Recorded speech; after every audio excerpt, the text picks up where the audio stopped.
Hello बच्चों, the question says the molar entropy of vaporization of acetic acid is 14.4 calorie per Kelvin per mole at its boiling point of 118 degrees Celsius.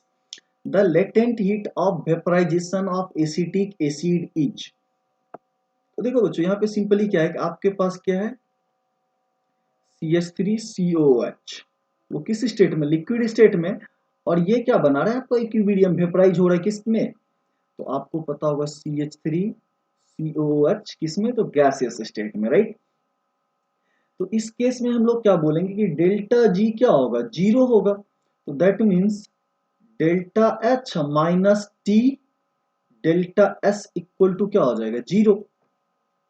Delta H, तो यहाँ पे आपसे क्या पूछा गया था, latent heat of vaporisation of acetic acid, right. तो latent heat of क्या एसिटिक एसिड के लिए निकालेंगे, राइट।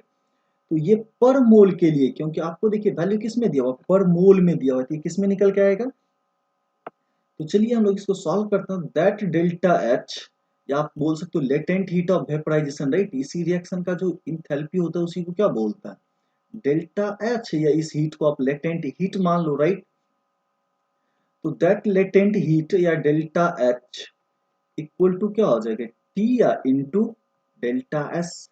तो चलो टेम्परेचर क्या 118 डिग्री सेल्सियस है, तो 118 प्लस 273 कर लेंगे तो ये कितना आ जाएगा, 391। कितना आ जाता है आपका, तो 391। चलो इसको रख लेते हैं, 391 केल्विन इंटू डेल्टा एस कितना है, तो 14.4 है।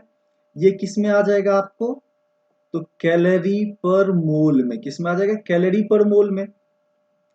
तो इसी वैल्यू को किस में कन्वर्ट करना है, तो एसिटिक एसिड है, देखिए दो कार्बन है, इसका मोलर मास कितना आ जाएगा, तो इसको अगर आप सॉल्व कीजिएगा तो ये मोलर मास आ जाएगा आपको 60 ग्राम पर मोल। कितना आ जाएगा, 60 ग्राम पर मोल।